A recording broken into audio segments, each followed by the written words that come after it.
Platelets से जुड़े 15 सवालों के आसान जवाब। सवाल 1, प्रयागराज में डेंगू मरीज को मौसमी जूस कैसे चढ़ा दी गई?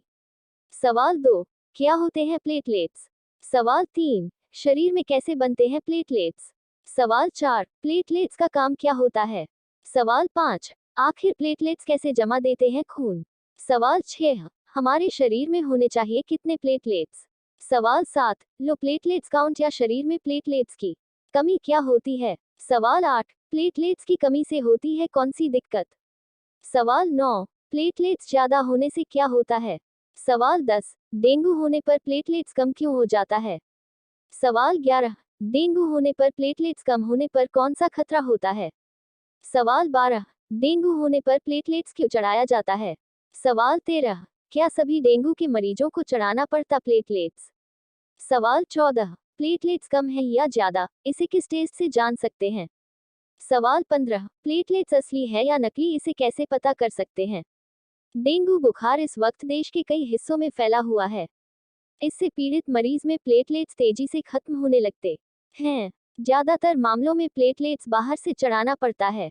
घबराहट में लोग प्रयागराज जैसी घपलेबाजी का शिकार हो जाते हैं, जिससे मरीज की जान तक जा सकती है।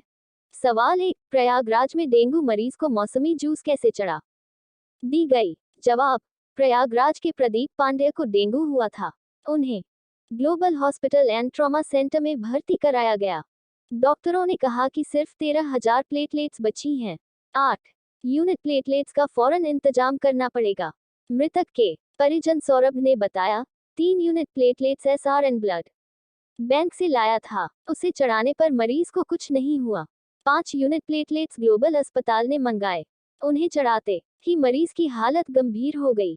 दूसरे अस्पताल में ले गए, लेकिन तब तक मरीज के हाथ की नस फट गई और मौत हो गई। बचे हुए 1 यूनिट प्लेटलेट्स को देखकर डॉक्टरों ने बताया कि ये नकली है। उसमें प्लेटलेट्स की जगह केमिकल्स और मौसमी जूस भरा हुआ है। सवाल 2, क्या होते हैं प्लेटलेट्स? जवाब, प्लेटलेट्स हमारे खून में पाए जाने वाले छोटे प्लेट जैसे सेल होते हैं। ये हमारे खून में फैले छोटे और रंगहीन सेल होते हैं। खून में मुख्य रूप से 3 सेल होते हैं, red blood cell, white blood cell और प्लेटलेट। ये तीनों सेल खून के लिक्विड यानी प्लाज्मा में मौजूद रहते हैं। खून के सभी सेल में सबसे छोटे प्लेटलेट्स होते हैं। प्लेटलेट्स को थ्रोम्बोसाइट्स भी कहते हैं। खून में प्लेटलेट्स की कुल हिस्सेदारी महज 1% - 2% ही होती है। सवाल 3, शरीर में कैसे बनते हैं प्लेटलेट्स? जवाब, रेड और व्हाइट ब्लड सेल की तरह ही प्लेटलेट्स भी हमारे शरीर के बोन मैरो में बनते हैं। बोन मैरो हमारी हड्डियों में मौजूद स्पंज जैसे टिश्यू होते हैं। बोन मैरो में स्टेम सेल होते हैं, जिनसे खून के 3 अहम cell, red blood cell, white blood cell और प्लेटलेट्स बनते हैं। प्लेटलेट्स बोन मैरो में मौजूद बड़े मेगाकारियोसाइट्स नामक सेल के टूटने से बनते हैं। एक मेगाकारियोसाइट सेल के टूटने से करीब 1000 प्लेटलेट्स बनते हैं। रेड ब्लड सेल ऑक्सीजन को पूरे शरीर में ले जाने का काम करते हैं। व्हाइट ब्लड सेल इन्फेक्शन से लड़ने का काम करते हैं। वहीं प्लेटलेट्स का मुख्य काम ब्लड क्लॉटिंग या खून का थक्का जमाना होता है। सवाल 4, प्लेटलेट्स का काम क्या होता है? जवाब, प्लेटलेट्स खून बहने से रोकने का काम करते हैं। जब शरीर में कहीं से भी खून निकलता है या चोट लग जाती है तो प्लेटलेट्स चोट की जगह पर इकट्ठा होकर खून का थक्का जमाने या क्लॉटिंग का काम करते हैं, जिससे खून बहना बंद हो जाता है। इसीलिए प्लेटलेट्स को हमारे शरीर का नेचुरल बैंडेज भी कहा जाता है। सवाल 5, आखिर प्लेटलेट्स कैसे जमा देते हैं खून? जवाब, खून का थक्का जमाने के दौरान प्लेटलेट्स के काम करने के तरीके को 3 स्टेप से समझिए। एडहेशन या चिपकाव, ये पहला कदम होता है, जिसमें प्लेटलेट्स उस जगह पर पहुंचते हैं जहां से खून बह रहा है। मान लीजिए आपकी अंगुली कट गई है और आपकी एक नस फट गई है, तो उससे खून निकलेगा। खून बहने से रोकने के लिए उस फटी हुई नस में मौजूद प्लेटलेट्स चोट की जगह पर पहुंचने लगते हैं। वे और मदद के लिए एक केमिकल सिग्नल भेजते हैं। एग्रीगेशन या जुड़ाव, ये अगला स्टेप है। इसमें और ज्यादा प्लेटलेट्स पहले के प्लेटलेट्स के सिग्नल का जवाब देते हुए एक दूसरे से जुड़कर एक क्लॉट या थक्का जमाना शुरू कर देते हैं। कोएगुलेशन या एकत्रीकरण, ढेरों प्लेटलेट्स चोट की जगह पर इकट्ठा होकर खून की नस को बंद कर देते हैं, जिसे कोएगुवेशन कैस्केड कहा जाता है। खून का थक्का जमाने में फाइब्रिन नामक प्रोटीन प्लेटलेट्स की मदद करता है। फाइब्रिन ही चोट पर पपड़ी बनाता है। सवाल 6, हमारे शरीर में होने चाहिए कितने प्लेटलेट्स? जवाब, आमतौर पर खून की एक बूंद या प्रति माइक्रोलीटर खून में 1.5 लाख से 4.5 लाख प्लेटलेट्स होने चाहिए। वैसे हमारे शरीर में अरबों की संख्या में प्लेटलेट्स होते हैं। हर दिन हमारे शरीर में करीब 100 अरब प्लेटलेट्स बनते हैं, यानी हर सेकंड करीब 10 लाख प्लेटलेट्स। लेकिन प्लेटलेट्स की लाइफ काफी कम होती है और ये महज 7-10 दिनों तक ही जिंदा रहते हैं। इसीलिए शरीर में लगातार नए प्लेटलेट्स का निर्माण होता रहता है। यही वजह है कि प्लेटलेट्स डोनेट करने के बाद उसे 5 दिन के अंदर ही चढ़ाना जरूरी होता है। प्लेटलेट्स डोनेट करने के 72 घंटे के अंदर ही शरीर में उस प्लेटलेट्स को रिप्लेस करने वाले नए प्लेटलेट्स बन जाते हैं। इसी वजह से आप हर हफ्ते प्लेटलेट्स डोनेट कर सकते हैं। सवाल 7, लो प्लेटलेट्स काउंट या शरीर में प्लेटलेट्स की कमी क्या होती है? जवाब, प्रति माइक्रोलीटर खून या एक बूंद खून में प्लेटलेट्स की संख्या को प्लेटलेट्स काउंट या पीएलटी कहा जाता है।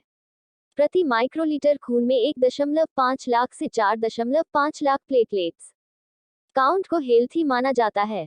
इससे कम या ज्यादा प्लेटलेट्स होना हेल्थ के लिए अच्छा नहीं होता। प्लेटलेट्स काउंट को 3 कैटेगरी में बांट सकते हैं। लो रेंज, प्रति माइक्रोलीटर खून में 1.5 लाख से कम प्लेटलेट्स होना लो रेंज यानी प्लेटलेट्स की कमी होती है। 20,000 से कम प्लेटलेट्स की संख्या जानलेवा हो सकती है। नॉर्मल रेंज, प्रति माइक्रोलीटर खून में 1.5 लाख से 4.5 लाख प्लेटलेट्स नॉर्मल यानी सामान्य होते हैं। एलिवेटेड रेंज, प्रति माइक्रोलीटर खून में 5 लाख से 10 लाख प्लेटलेट्स की संख्या ज्यादा मानी जाती है। सवाल 8, प्लेटलेट्स की कमी से होती है कौन सी दिक्कत? जवाब, प्लेटलेट्स की कमी को थ्रोम्बोसाइटोपेनिया कहते हैं। लो प्लेटलेट्स काउंट के प्रमुख लक्षणों में खरोंच लगने पर ठीक न होना, घाव से खून बहने पर न रुकना, मसूड़ों, नाक से बार बार खून बहना शामिल है। प्लेटलेट्स कम होने पर इंटरनल ब्लीडिंग यानी शरीर के अंदरूनी अंगों में खून बहने का खतरा रहता है। प्लेटलेट्स की संख्या कम होने से आपको बिना वजह और खुद से ही ब्लीडिंग होने का खतरा रहता है। ऐसा होने पर खून रुकना बहुत मुश्किल होता है। इस स्थिति से बचने के लिए मरीज को प्लेटलेट्स चढ़ाया जाता है। सवाल 9, प्लेटलेट्स ज्यादा होने से क्या होता है? जवाब, कई बार बोन मैरो बहुत ज्यादा प्लेटलेट्स प्रोड्यूस करने लगते हैं। इस स्थिति को थ्रोम्बोसाइटोसिस कहते हैं। इस स्थिति में प्रति माइक्रोलीटर खून में प्लेटलेट्स की संख्या 10 से 20 लाख तक पहुंच जाती है। प्लेटलेट काउंट ज्यादा होने पर ब्लड क्लॉट होने यानी खून का थक्का जमने का खतरा रहता है। कई बार इससे कैंसर होने का भी खतरा रहता है।